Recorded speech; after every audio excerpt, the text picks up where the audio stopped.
Hello G, welcome back to my channel. My name is Aman Jakhad and today we will talk about bad design. हर दिन हम इतने website, इतने mobile apps वगैरह सारे design वगैरह देखते हैं और हमेशा कहीं ना कहीं हमारे मन में ये आता है यार क्या बकवास डिजाइन बनाया हुआ है, क्या गंदा यूजर एक्सपीरियंस है एंड ऑल। तो एज अ डिजाइनर हम यही देखेंगे कैसे हम एक बैड डिजाइन को रिकॉग्नाइज कर सकते हैं एंड कैसे हम उसको ओवरकम कर सकते हैं एंड कैसे उसको ठीक कर सकते हैं। अगर हमें ये सीखना है कि अच्छे डिजाइन कैसे बनाने हैं तो उससे पहले हमें ये सीखना पड़ेगा कि गंदे डिजाइन कैसे होते हैं। आज हम ऐसे 5 कॉमन एग्जांपल्स के बारे में बात करेंगे जो डेली लाइफ है, यहाँ पे डेली डिजाइन में हम देखते ही देखते हैं एंड ये सारे बैड डिजाइन प्रैक्टिसेस है या फिर गंदे एक्सपीरियंसेस है एंड ऑल। और ये टोटल वीडियो थोड़ा 10 पॉइंट का है बट आज हम 5 पॉइंट की बात करेंगे, देन नेक्स्ट वीडियो 5 पॉइंट की, क्योंकि थोड़ा लंबा वीडियो हो जाएगा एंड हमारा इतना फोकस टेंशन वाला पीरियड है नहीं। तो या पहले 5 पॉइंट फिर 5 point. So without wasting any time let's dive into the video. First point is the design is too cluttered. Cluttered design पहले के टाइम में बहुत ज्यादा देखा जाता था। सारी सरकारी साइटें, बैंक एंड ऑल, IRCTC, ये सारी बहुत ज्यादा क्लटर्ड होती थी और उस टाइम पे डिजाइनर्स बस यही बात सोचते थे कि जितनी इन्फॉर्मेशन एक वेब पेज में डाल सकते हैं डाल दो, कोई दिक्कत नहीं है। व्हाइट स्पेस की कोई टेंशन नहीं लेता था, ना कोई ब्रीथिंग की टेंशन लेता था, किसको कितनी स्पेसिंग मिल रही है, कोई एलिमेंट दिख रहा है या नहीं दिख रहा है, इन सब चीजों की कोई टेंशन नहीं लेता था। एंड आज भी ऐसे आपको पेजेस या वेबसाइट्स मिल जाएंगे जहाँ पे आपको नेविगेशन समझ में नहीं आएगा, स्ट्रक्चर समझ में नहीं आएगा एंड जो भी आप ऑप्शन ढूंढना चाह रहे हो, जो भी आप टास्क करना चाह रहे हो थ्रू दैट वेबसाइट और थ्रू दैट मोबाइल ऐप, बहुत ज्यादा दिक्कतें होती है। अब इसको ठीक करने के लिए मैं ये नहीं कह रहा कि सारी वेबसाइट मिनिमलिस्टिक होनी चाहिए, सब ब्लैक एंड व्हाइट में कर दो, सब ओपन एंड बहुत ज्यादा व्हाइट स्पेस दे दो एंड एवरीथिंग, बट आपको हर एक एलिमेंट को, आपको यहाँ पे 2 चीजें ध्यान रखनी है कि हर एक एलिमेंट के पास ब्रीथ करने का टाइम है, ब्रीथ करने की स्पेस है, सब कुछ अच्छे से दिख रहा है, ऑर्गेनाइज्ड वे में है। एंड देन आपको अननेसेसरी चीजें, unnecessary buttons, unnecessary text, unnecessary images वहां से हटानी है। ठीक है, लेट्स से कि अगर कोई भी ऊपर से नीचे का वेब पेज है तो उसमें ऐसा नहीं है कि सारी इंफॉर्मेशन दिखानी है एक बार में, आप थोड़ा सा अंदर अंदर करके कर सकते हो। लेट्स से कि जो सबसे इंपॉर्टेंट चीज है वो आप फ्रंट में दिखा दो, देन उसके बाद जो थोड़ी सी कम इंपॉर्टेंस रखती है इंफॉर्मेशन, देन उसको पॉपअप्स में दिखा दो, लेओवर्स में दिखा दो, अंदर स्लाइड करके ले जाओ, सेकेंडरी पेज बना सकते हो, ये सारी चीजें कर सकते हो। तो आपका जो स्ट्रक्चर है वेबसाइट का या मोबाइल ऐप का, किसी भी चीज का, बहुत ज्यादा यूजर एक्सपीरियंस से अच्छा हो जाता है। तो एक बंदा आता है जब वेबसाइट पे तो उसको पता है कि ये these are some important points जो मैं देखने आया था, वो सामने फ्रंट पे एंड देन धीरे धीरे जो इम्पोर्टेंस के साथ साथ घटती जा रही है चीजें, देन वो अंदर अंदर जाते जाते देख सकता है। अगर सब कुछ ही फ्रंट पे कर दोगे तो यूजर समझ में ही नहीं आएगा उसको करना क्या है। जो भी वो करना चाह रहा है उसको बहुत ज्यादा टाइम देना पड़ेगा हर एक पेज पे एंड एवरीथिंग, और ये थोड़ा मतलब कि अब वो अटेंशन स्पैन नहीं है यूजर का। ठीक है, पहले इतनी सारी चीजें नहीं होती थी कि काम करना है तो उसी वेबसाइट से करना मजबूरी है। ठीक है, अब किसी भी बिजनेस में चले जाओ, किसी भी चीज पे चले जाओ, सेम तरीके की 10 या 15 बहुत सारे बिजनेसेस हैं। अगर आप अपनी वेबसाइट पे, चीज पे, अपने बिजनेस पे अच्छा यूजर एक्सपीरियंस नहीं दे रहे हो तो user will switch like this. So आपको ये वाली चीजें बहुत ज्यादा ध्यान में रखनी पड़ेंगी। कि सेकंड पॉइंट है inconsistency in your UI. This is the another one, life and design, दोनों जगह पे इनकंसिस्टेंसी आपको बहुत ज्यादा दिक्कतें दे सकती है। देख रहे हो कैसे लाइफ और डिजाइन का दोनों का लेसन एक ही लाइन में दे दिया भाई ने। डिजाइन में हर दूसरे पेज पे कलर स्कीम चेंज करना, फॉन्ट चेंज करना, बटन चेंज करना, सबका स्टाइल वगैरह एंड ऑल, आपकी इनकंसिस्टेंसी, ये जो इनकंसिस्टेंसी है बहुत ज्यादा दुखी करती है यूजर। अब आप ये गलती करते हो तो हर एक बार जब भी पेज रीलोड हो रहा है और जैसे जैसे यूजर आपकी वेबसाइट को स्क्रॉल कर रहा है या फिर लुकआउट कर रहे हैं, आप हर पेज पे, हर सेक्शन पे ये बता रहे हो उसको कि हाँ आप इस पे फिर से दिमाग लगा, फिर से देख कि क्या स्टाइल है, क्या हेडिंग है, क्या फॉन्ट्स हैं, क्या बटन्स हैं एंड कहाँ से नेविगेशन आ रहा है एंड एवरीथिंग। तो ये ज्यादा आपका एक तो मेंटल पावर लगा रहा है आप यूजर का। ठीक है, जो वो इतना लगाना नहीं चाहता किसी भी एंगल पे, ही जस्ट वांट कि हाँ मैं ये वाला टास्क करना है, जितना जल्दी करा सकते हो कराओ और मैं जाओ अपने घर या फिर दूसरा काम दो। ठीक है, तो आप हर पेज पे, हर एक स्टेप पे इतनी पावर नहीं लगवा सकते किसी भी यूजर की। तो वही वाली बात है कि जहाँ पे भी उसका यूजर एक्सपीरियंस बिगड़ा, या तो वो आपके रिव्यूज खराब करेगा या तो वो चेंज करते हो। अब इसको दूर करने के लिए आप एक ही चीज है जो कर सकते हो, स्टाइल गाइड बनाना। आप कौन से कलर्स यूज करोगे, कैसी इमेजरी यूज करोगे, कैसे फॉन्ट्स यूज करोगे, कैसे आइकन्स यूज करोगे, क्या वायर फ्रेमिंग होगी, हर एक पेज का। लेट्स से कि आप एक फ्लो बना रहे हो तो उससे पहले उसकी वायर फ्रेमिंग करो, अपने आइडियाज पेपर पे लेके आओ, देन उसके बाद आप फिग्मा में जाओ, जिस भी सॉफ्टवेयर को यूज कर रहे हो वो सारी चीजें करो, और कैसे इनपुट फील्ड्स आएंगी, एरर कैसे दिखेंगी, ये सारी चीजें स्टाइल गाइड में आती है। अब आपने स्टाइल गाइड अपने लिए तो बनाई, अब इस स्टाइल गाइड के अनुसार के अकॉर्डिंग जितने भी डिजाइनर काम करें इस प्रोजेक्ट के ऊपर कोई दिक्कत नहीं, वो कंसिस्टेंसी बनी रहेगी हमेशा कंपनी के लिए, ठीक है। कुछ भी नया एलिमेंट आया तो उसी के अंदर ऐड हो गया, एंड ऐसे पूरा लूप चलता रहता है। अब ये स्टाइल गाइड सिर्फ आपके लिए नहीं है, डिजाइनर्स के लिए यही सेम स्टाइल गाइड डेवलपर्स के साथ भी यूज होगी। उन्हें भी पता है कैसे कैसे यूज करना है, एंड उन्होंने एलिमेंट्स बना लिए, कंपोनेंट्स बना लिए, तो वो अब आप डिजाइन में भी स्टाइल गाइड यूज कर रहे हो, डेवलपमेंट में भी, तो आपकी ओवरऑल हर जगह पे, mobile app, website, M web, सारे हर एक जगह पे कंसिस्टेंसी बनी हुई है। एंड ये बहुत ज्यादा हेल्प करती है जब एक यूजर को रिकॉग्नाइज हो जाता है। लेट्स से कि अब आपको पता है, आप कहीं पे भी किसी भी जगह पे इंस्टाग्राम की कोई सी भी पेज का डिजाइन देखोगे, then you will remember, you obviously remember कि हाँ ये इंस्टाग्राम का है, ठीक है। सेम फेसबुक, जितने भी बड़ी बड़ी कंपनीज हैं उनके डिजाइन आपको रिमेंबर है। वैसे ही आपकी कंपनी के साथ भी जब आप यूजर इतना कंसिस्टेंसी से आपका यूज करता है तो ही रिमेंबर, ही और शी रिमेंबर कि हाँ ये वाली कंसिस्टेंसी, ये थीम, ये सारी चीजें उस कंपनी की हैं, तो वो फैमिलियराइज हो जाता है उस सॉफ्टवेयर के साथ, उसका उस वेबसाइट के साथ, एंड वो जो भी टास्क कर रहे हैं तो वो बहुत ज्यादा सिंपल एंड अच्छे तरीके से कर सकते। Third point is poor typography hierarchy. देखो बात समझो, टेक्स्ट लिखने का या फिर टेक्स्ट दिखाने का मतलब ये नहीं होता कि आप अपनी वेबसाइट या मोबाइल ऐप में जैसा मर्जी आपको सेम तरीके का टेक्स्ट आ रहा है, हेडिंग भी सेम दिख रही है, सब टेक्स्ट भी सेम दिख रहा है, पैराग्राफ्स भी सेम दिख रहे हैं, सब कुछ सेम तरीके से डाल दो and user will read it. बस उसके ऊपर छोड़ दो कि वो करना चाहेगा तो कर लेगा, नहीं तो छोड़ो। इस अप्रोच के साथ यूजर कभी भी इंपॉर्टेंट इन्फॉर्मेशन ग्रैब ही नहीं कर पाएगा, ठीक है। अब हर एक जगह पे टेक्स्ट बहुत ज्यादा जरूरी है, टेक्स्ट के बिना डिजाइन पूरे हो ही नहीं सकते हैं, राइट। कि इमेज और वॉइस तो आप इतना वो नहीं कर सकते हो, तो टेक्स्ट इज सुपर इंपॉर्टेंट, और टेक्स्ट के जरिए ही आप अपनी कंपनी के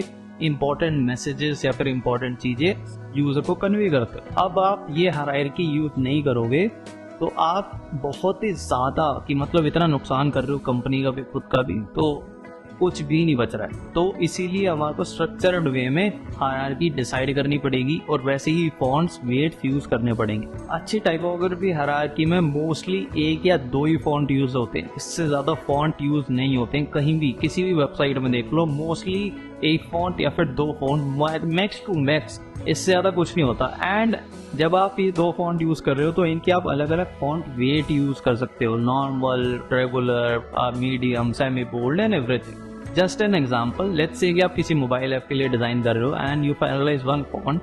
अब उस फॉन्ट को कैसे अलग अलग वेट में यूज कर सकते हो। लेट्स से कि आप हेडिंग डिक्लेयर करते हो तो 16 पिक्सल एंड सेमी बोल्ड के साथ आप हेडिंग डिक्लेयर कर सकते हो, ब्लैक कलर, ठीक है।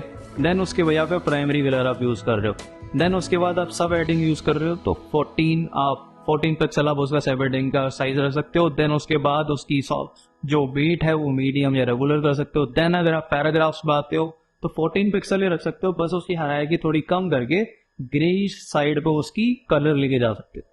तो ऐसे आप टाइपोग्राफी के साथ साथ हायरार्की ट्रीट कर सकते हो, स्ट्रक्चर्ड वे में काम कर सकते हो। सेम विद आपके बटन वगैरह में भी, कि प्राइमरी बटन, सेकेंडरी बटन, सिर्फ text button, danger button and everything. तो ये सारी हायरार्की आपको हर एक चीज में सेट करनी पड़ेगी, नहीं तो चीजें बिगड़ती चली जाएंगी एंड आपका यूजर एक्सपीरियंस यूआई बहुत ज्यादा गंदा लगेगा। Second last and fourth point is confusing iconography. Icons का यूज समझो। आइकन सिर्फ और सिर्फ हम विजुअल क्यू के लिए यूज करते हैं, ठीक है। अब हम ये सिर्फ विजुअल क्यू क्या देना चाहते हैं कि कोई भी यूजर उस आइकन को देखे तो फटाक से समझ जाए विदाउट रीडिंग एनी टेक्स्ट और एनीथिंग कि हाँ ये वाला आइकन तो उसको रेफर करता है। मोस्टली हम आइकन यूज करते हैं नेविगेशन वाले पार्ट में। अब लेट्स से कि होम वाला आइकन होम वाले आइकन के साथ जाएगा, प्रोफाइल का आइकन वो आता है होम वाले के साथ, एंड नेविगेशन। अब ये सारे यूनिवर्सल आइकन है। अब इन आइकन्स को आप जनरली बिना किसी लेबल के साथ भी लगाओगे कहीं पे मोबाइल का नेविगेशन में या फिर कहीं पे भी साइड मेन्यू में, तो यूजर को इतनी प्रैक्टिस है, यूजर इतने सालों से और के डिजाइन एंड एवरीथिंग यूज करता आ रहा है, तो वो फेमिलराइज्ड है इनके साथ कि हाँ होम वाला आइकन तो होम पे लेके जाएगा या डैशबोर्ड पे ले जाएगा, ज्यादा से ज्यादा मेन पेज जो ऐप का है वहां ले जाएगा, प्रोफाइल वाला आइकन पर अपनी प्रोफाइल पे ले जाएगा। तो ऐसे ही आपको यूनिवर्सल आइकन्स यूज करने हैं। अब यूनिवर्सल आइकन्स की जगह आप अगर कस्टमाइज आइकन यूज कर रहे हो, लेट्स से कि कोई नया ऑप्शन है, नया फीचर है आपकी कंपनी का या फिर नया आपकी वेबसाइट का, तो आप उसके साथ लेबल यूज करोगे। लेबल के बिना वो अगर नया आइकन है जो पहली बार या बहुत कम देखा यूजर ने, तो he will get confused and बहुत ज़्यादा फिर वो कंफ्यूजन है कि वो क्लिक करेगा या नहीं करेगा, तो ये थोड़ी दिक्कत है। एंड ऑल्सो इसमें एक और टिप है कि जब भी आप आइकन यूज कर रहे हो तो ट्राई करो कि एक ही फैमिली की यूज करो, ठीक है। अगर कर्व्ड वाले आइकन यूज कर रहे हो तो सारी ऐप में हर जगह पे कर्व्ड वाले यूज करो। अगर आप आउटलाइन यूज कर रहे हो तो आउटलाइन यूज करो। अगर फिल कर रहे हो तो फिल यूज करो। मिक्स मैच मत करो, ठीक है। और कई बार आपको ये भी आएगा कि आइकन्स की भी स्टेट्स होते हैं कि एक्टिव आइकन या फिर जो रेस्टिंग आइकन है उनके क्या आइकन्स कलर्स एंड ऑल होंगे। तो ये सारी चीजें आपको ध्यान में रखनी है एंड ट्राई करना है कि जैसे हमने फॉन्ट्स बिल्कुल ही हायर के साथ रखें, हायरार्की एंड सारे कंसिस्टेंसी के साथ रखें, सेम आपको आइकन्स के साथ करना है कि वो हमेशा कंसिस्टेंट है पूरी ऐप में। ऐसा नहीं है कि वो होम पेज पे आउटलाइन है, अंदर जाके फिल्ड हो जाते हैं देन एंड एवरीथिंग। और अगर आप वेक्टर यूज कर रहे हो तो वेक्टर के साथ भी यही होएगा। कंसिस्टेंसी आपके डिजाइन को बहुत प्यारा करेगी एंड बहुत ही यूजर फ्रेंडली करेगी। Last point and super important point, poor form design. आप वेबसाइट पर काम कर रहे हो, मोबाइल ऐप पे काम कर रहे हो, किसी भी डिजाइन पर काम कर रहे हो, अगर आप डिजिटली काम कर रहे हो किसी भी डिजाइन पे, तो फॉर्म कहीं ना कहीं तो आएंगे। या फॉर्म सिर्फ ये नहीं होता कि लीड से या फिर रजिस्ट्रेशन फॉर्म, ये सारे फॉर्म बहुत ज्यादा जगहों पे फॉर्म्स काम आता है। रजिस्ट्रेशन पे आता है, लॉगिन पे आता है, एड्रेस लेना है, इंफॉर्मेशन लेनी है, सब्सक्रिप्शन कराना है, बहुत सारी चीजें हैं। इनपुट फील्ड्स हर जगह पे काम आती हैं और इन सारी चीजों में बहुत ज्यादा गलतियां होती हैं। मोस्टली आप जब आप फॉर्म डिजाइन कर रहे हो तो आप यही समझते हो कि चलो यार थोड़ा इनपुट फील्ड दे दो, बना बनू के खत्म करो। बट वही है कि लेट्स से कि आप अगर फॉर्म ढंग से डिजाइन नहीं करते हो तो यूजर अपनी इन्फॉर्मेशन नहीं दे रहे। वो या तो आप इतना लंबा फॉर्म बना दोगे तो दिक्कत है, छोटा बना दोगे तो दिक्कत है, अगर उस पर ढंग से फीडबैक नहीं दे रहे फॉर्म पे तो वो भी दिक्कत है। अगर यूजर अपनी इनपुट नहीं दे पा रहा कंपनी को तो बिजनेस का लॉस।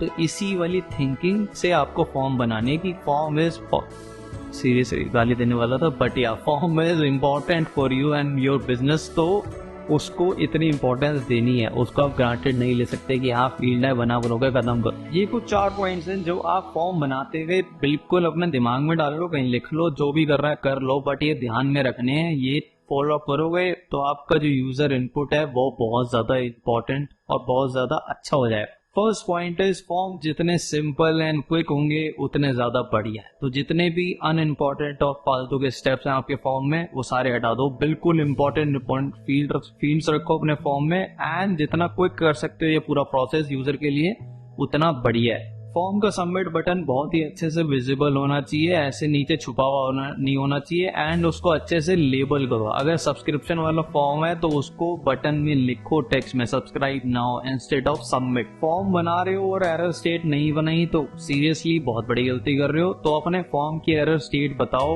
कि कहाँ पे क्या एरर आएगा। लेट्स से कि पासवर्ड गलत है तो फील्ड के नीचे दिखाओ कि अपना पासवर्ड गलत है, ट्राई अगेन। कुछ भी गलत है, कोई भी फील्ड रिक्वायर्ड है तो वो भी बताओ। सारी चीजें आपको यूजर को बतानी है, नहीं तो ये छोटी छोटी दिक्कतें हैं जिससे यूजर एक्सपीरियंस खराब होता है। अब लेट्स से कि कोई फील्ड रिक्वायर्ड है और आपने बताई नहीं है और यूजर ने वो भरी नहीं है, अब वो सारी इन्फॉर्मेशन भरता है, 3 स्टेप भर देता है, जब वो सबमिट पे क्लिक करता है तो एरर आता है एंड आपने फंक्शनैलिटी ऐसे बनाई है कि वो फॉर्म रीलोड हो जाता है तो वो सारी चीजें उसको फिर से भरनी है। ये वाला एक्सपीरियंस आप सरकारी साइट्स में कई बार आपके साथ हुआ होगा जब भी आप कोई फॉर्म वगैरह भरते हो। तो ये सारे यूजर एक्सपीरियंस की चीज है। अब आप इतनी गालियां बकते हो कि यार फिर से करना पड़ेगा ये सब, तो ये थोड़ा सा ध्यान रखो एंड इसको एरर स्टेट बनाओ, बताओ यूजर को, फीडबैक दो, सो आपका यूजर एक्सपीरियंस और ज्यादा अच्छा हो। ये वाली प्रैक्टिस आपने बहुत सारे ई-कॉमर्स स्टोर्स एंड बहुत सारे वेबसाइट्स में देखी होगी। जब भी उनको लंबी इंफॉर्मेशन चाहिए होती है from a user, they split it into parts, ठीक है।